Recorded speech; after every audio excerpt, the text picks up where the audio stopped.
Le thème de notre enseignement cet après-midi, cesse de vivre en orphelin. Qu'est-ce que ça veut dire? Dans Jean 14, 18, le Seigneur nous dit « Je ne vous laisserai pas orphelins, je viendrai à vous. » Frères et sœurs, ce passage nous montre ce que peuvent devenir les hommes et ce qu'ils peuvent faire lorsqu'ils vivent en dehors de la protection de l'esprit. Des orphelins spirituels. Lorsque nous marchons par nous-mêmes, lorsque nous n'écoutons pas l'esprit, lorsque nous ne faisons pas la volonté de Dieu, eh bien nous sommes des orphelins. Toutes sortes de pensées humaines défilent dans nos têtes et nous disons n'importe quoi et nous faisons n'importe quoi. À ce moment-là, vous êtes orphelins de Dieu. Amen. Le seul remède à cela, eh bien, c'est se laisser conduire par le Saint-Esprit. Bien-aimés, lorsque nous récitons la prière du Notre Père, nous nous adressons non pas à notre Père biologique, mais à notre Père céleste, celui qui nous a appelés à l'existence et qui nous a aimés dès avant la fondation du monde. En nous donnant Jésus, son Fils, Dieu nous a tout donné, frères et sœurs. Tout donné afin que nous vivions, non pas en orphelins, écoutez bien, mais comme des enfants de roi, afin que nous ne manquions de rien. Amen. Des enfants de roi. Pas un enfant misérable. Le roi, c'est Dieu. Il a tout prévu pour nous. Vivons comme il veut que nous vivions. Quand Jésus dit « Je viendrai à vous », cela veut dire quoi? Cela veut dire que je viendrai vous chercher comme je suis allé chercher la brebis perdue. Je viendrai à vous, je ne vous laisserai pas seul. Pourquoi? Parce que son amour n'a pas de limite. Dieu nous a fait asseoir, bien-aimés, dans les lieux célestes avec le Christ Jésus. Et il veut que nous vivions dans cette réalité. Je vous l'ai déjà dit ici, nous vivons spirituellement en Jésus, à la droite du Père, au ciel. Amen. Cela veut dire que nous devrions nous comporter comme si nous étions dans son royaume, cette oasis de paix, d'amour et de joie. Or, nous nous comportons différemment. Pourquoi? Parce que nous ne faisons pas la volonté de Dieu. Parce que nous ne nous aimons pas comme le Seigneur nous a laissé ce commandement. Aimez-vous les uns les autres comme je vous ai aimé.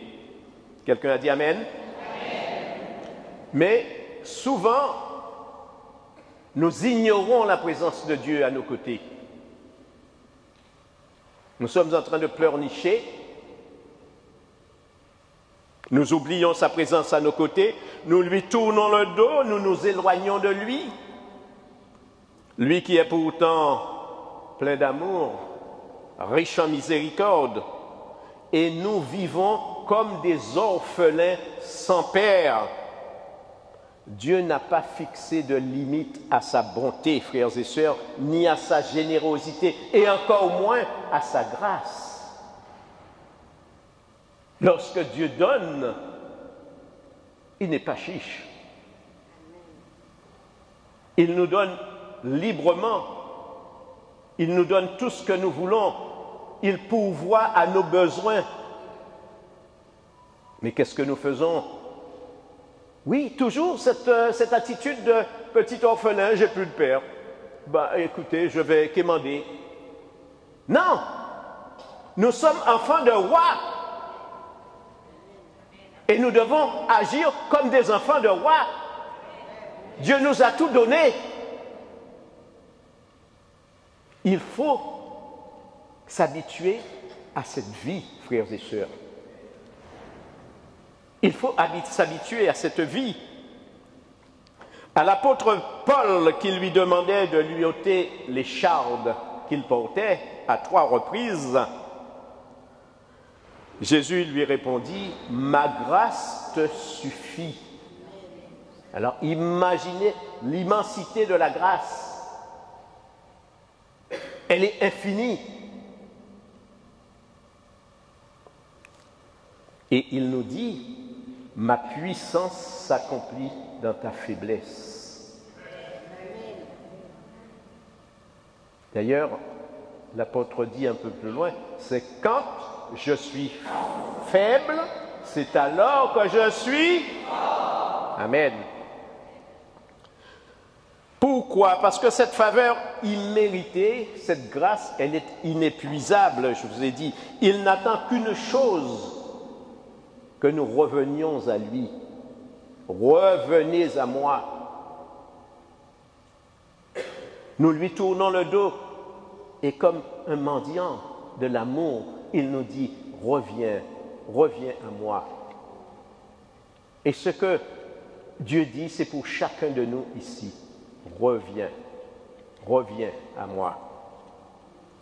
Dans Luc 15, versets 11 à 32, la parole du Fils prodigue nous montre le comportement du frère aîné qui voit son frère cadet revenir et être accueilli en grande liesse par son père après avoir dilapidé tous ses biens. Dès lors, ce frère aîné, il se sent orphelin, déshérité, sans avenir, croyant avoir tout perdu à cause du retour de son frère cadet. Pris de colère, il se renferme sur lui jusqu'à ce qu'il entende les déclarations d'amour de son père. Toi, mon enfant, tu es toujours avec moi, et tout ce qui est à moi est à toi. Voilà l'amour du Père. Tout ce qui est à moi est à toi. Mon frère, ma sœur, c'est à toi que Dieu s'adresse aussi cet après-midi. C'est à chacun de nous ici. L'amour de Dieu va jusque-là.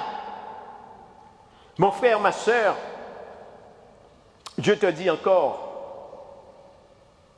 tu n'es pas seul. Tu as un papa au ciel qui a tout prévu pour toi et qui pourvoit à tous tes besoins selon la richesse de sa gloire.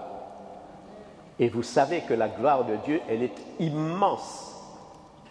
Il pourvoit à nos besoins selon cette richesse. Comme le fils aîné de la parabole, il veut te rassurer ce soir, il veut te rassénérer, il veut te consoler parce qu'il t'aime. Frères et sœurs, Dieu est au milieu de nous. Dieu regarde chacun de nous. Dieu connaît le cœur de chacun de nous mieux que nous-mêmes. C'est pour cela qu'il vient nous rassurer, il vient nous rasséréner, il vient nous apporter la consolation. Son regard compatissant est posé sur chacun en ce moment même. Et Jésus te dit, mon fils, ma fille, non, tu n'es pas orphelin. Tu as du prix à mes yeux, tu comptes pour moi. J'ai tout obtenu pour toi à la croix. Toutes les promesses depuis Abraham, j'ai obtenu toutes ces promesses pour toi. Et dans chacune d'elles se trouvent tes besoins, tes requêtes.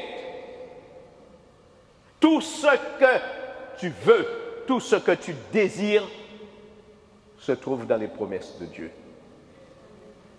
Mais encore faudrait-il, mon frère, ma sœur, que tu ouvres la Bible, que tu lises, et tu trouveras, le Saint-Esprit te montrera où, dans quelle page. Demande-lui, demande-lui. Alors, bien-aimé, cesse de vivre en orphelin, fais connaître tes besoins à Dieu par des prières et des supplications avec action de grâce. C'est ce qu'il nous dit dans sa parole, Philippiens chapitre 4, verset 6. Faites connaître vos besoins avec des prières et des supplications. Mettez vos genoux par terre, demandez-lui humblement, il vous donnera. Cesse de raisonner comme ceux qui sont sans espérance.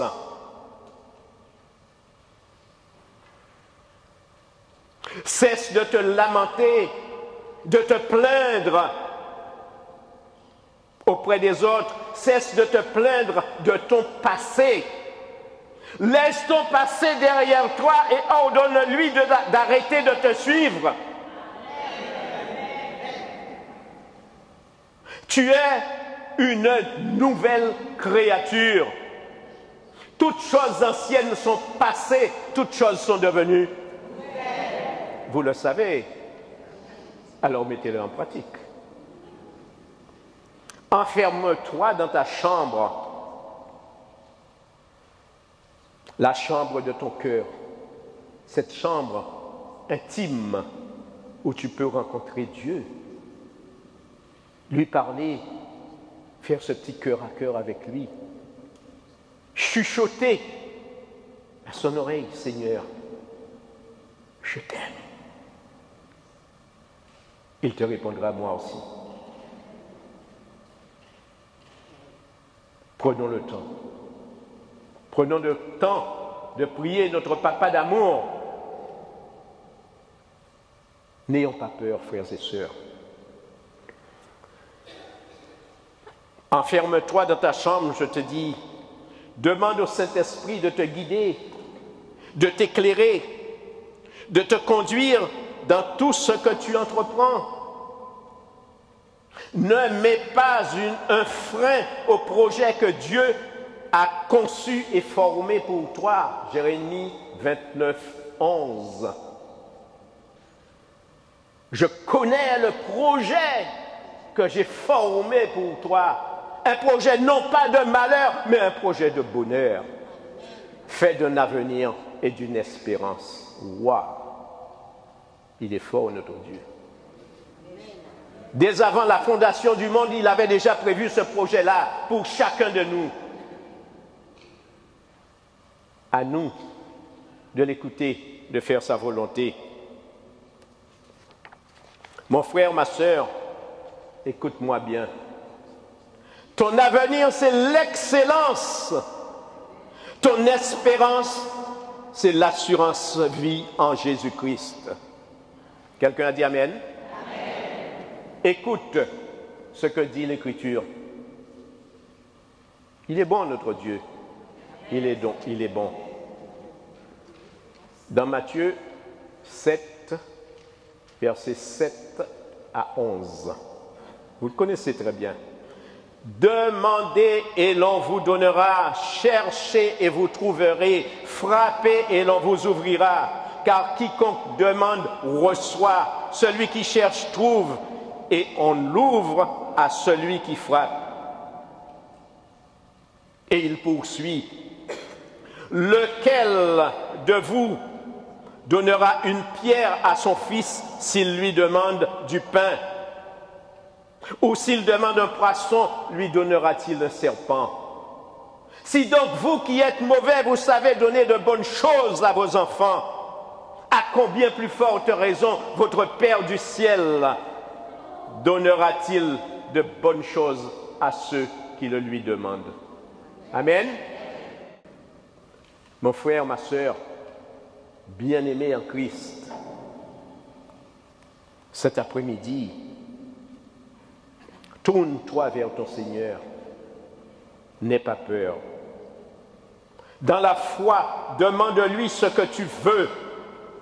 Et tel un Père bon et généreux, il te comblera de sa grâce et de sa bénédiction, car il t'aime. Vous avez bien entendu? Il t'aime. Alors dis à ton voisin, Dieu t'aime.